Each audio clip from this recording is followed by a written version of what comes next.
director, Jack Swarbrick, our entire staff and team. It's a great honor, and certainly looking forward to it. And congratulations to the University of Alabama and Coach Nick Saban for an incredible year. And we look forward to a great challenge, and excited to, again, for us, first time for me and personally to be in the Rose Bowl and back in Dallas. Great. Thank you, Coach. To ask a question, please raise your hand using the raise hand icon on your Zoom screen. Once your question is selected, please unmute yourself and say your name and media outlet. We'll start with the question, Coach, from Ryan Hennessey. Yep.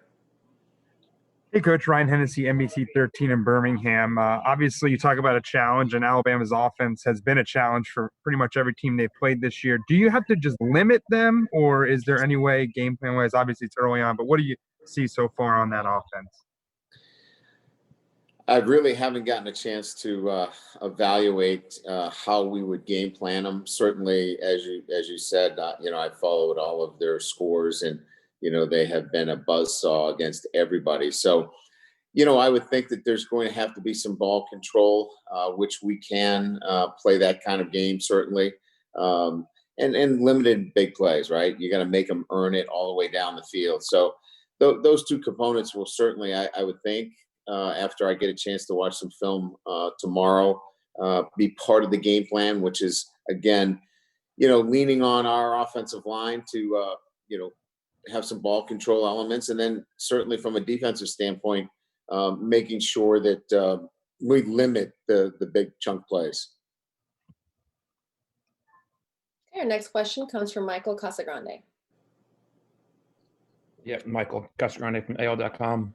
I'm just wondering about the decision to practice over Christmas. Was it a hard decision to not let players go home for Christmas? How did that dynamic work?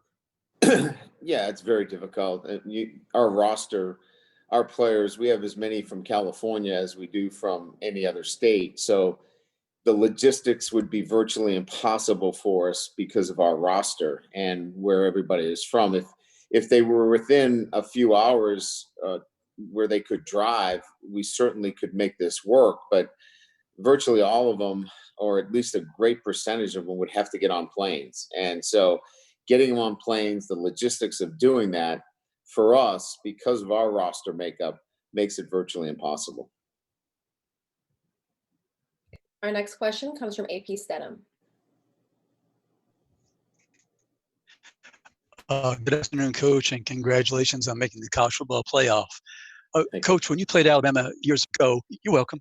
When you played Alabama years ago, you had a certain type of personnel, and all coaches evolve. So how has your personnel evolved with this roster? And then can you speak about and give us some indication of Kyle Hamilton, his value to the team?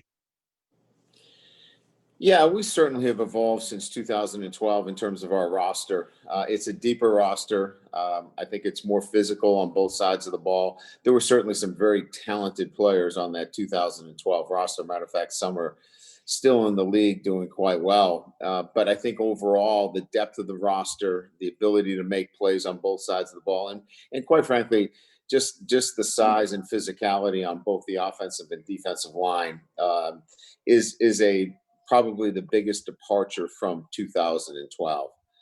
Kyle Hamilton's a playmaker, and you need playmakers on both sides of the ball. We generally talk in terms of playmakers on offense, but he clearly is one of our playmakers on defense, and we're going to count on him in a large degree to continue in that vein against a great offense in Alabama. Thank you. Our next question comes from Lane Higgins. Hey there, Coach. So before the Rose Bowl was moved to Arlington, you had expressed several concerns about parents not being able to travel to California and watch their sons. But, was there ever concern about the current infection rate in LA County and whether it would be safe for your players and your staff to travel there at all? And given that the infection rate in Tarrant County, where the Rose Bowl is relocating to, is even higher, is that a concern for you at all? I didn't know the numbers. I was really much more concerned because the season for us has been one with virtually no fans or whatever the CDC guidelines were for that particular area. For example, in Boston College, we didn't play with any fans, but the families were greeted by our players after. So this was really about getting the families to see their sons play, especially because they were going to have to sacrifice during the holidays as well. So it really wasn't about, for me, in terms of the people in the stands and fans. We're in a pretty good bubble in terms of our testing. We have to test virtually every other day. So we felt comfortable with our team coming into any environment relative to our testing procedures and staying in a bubble, because we just would fly in essentially for the day and the next day and play the game. So this is really strictly about the families being able to attend. Thanks, Coach. Yes. Our next question comes from Adam Rittenberg. Hey, Brian, Adam Rittenberg with ESPN. I know we've talked about this over the years, that you felt that your team was close after the semifinal loss a couple of years ago to Clemson. I'm wondering, obviously, where do you feel you're at now, having beaten Clemson once, having had yesterday's result, going against, obviously, the number one team in this game? Yeah, we got a really good football team. We didn't play up to our capabilities yesterday, and Clemson played very, very well. We didn't play with the same edge. We didn't play with the same kind of tenacity necessary in a championship game. That's on me. I've got to get our team to play better in that moment.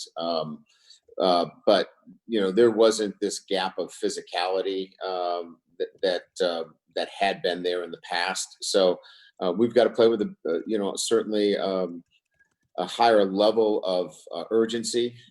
We've got to have guys step up and make plays. We've got playmakers have to make plays. Clemson stepped up and made plays. We just didn't make enough plays. So certainly capable as a football team to go in and beat anybody on any given day. That probably wasn't the case a few years back, but we've got to play up to our level. And that will be the case again, going against the great Alabama team. Okay, our next question comes from Pete Sampson. Brian, I was curious, 2012 Alabama was a bit of a model. It's taught you, okay, I need to get deeper and, have maybe bigger on the lines. As I know you haven't gotten deeply into Alabama this year, but how much have they evolved from the 2012 group that you saw? How has their style of football maybe gone up a level or two since then? Well, at first glimpse, it's the proliferation of talent on offense, certainly at the wide receiver positions, running back. I would say certainly they're probably where they are, and continue to evolve at the offensive line. I think their number 2 and number 3 running backs are as good as anybody in the country. So I think from that standpoint, I would probably point towards great quarterback play, not good quarterback play, but great quarterback play. And then, the skill players, and in particular the wide receivers that have really elevated the explosiveness of these Alabama offenses.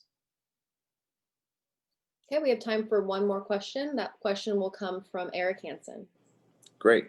Finish it up always with Eric. And it's an injury question, so it's even more juicy. This is so comfortable for me. Okay. Can you update us on the status of Kyle Hamilton with his injury yesterday? And also, are you going to go forward with Josh Lugg at center? Yeah. Injury report today, everybody's, where we thought they would be, with nothing that would keep them out of, playing in 2 weeks. There's some nagging injuries. Kyle's is the nagging injury, is the ankle. But with good treatment, he'll probably be back out, middle of the week. But, we've got to monitor him and make sure that we get him back. He's an important piece. But nobody really that we feel like wouldn't be able to play. We'll be careful with the guys. They'll have some time off here as well. Josh, yeah, I mean, moving forward, we'll continue to make that a competitive situation. I would not say right now after watching the film that Josh had a subpar game at all. There were a number of different breakdowns from the running back position, to any singular player on the offensive line. So Josh would not be the guy that we would single out and said we were ineffective running the ball because Josh Salau did not play well. But having said that, there'll still be competitive reps for him and Zeke at the center position. Great. Thank you, everyone. Thank you. Coach. Thank you, Coach,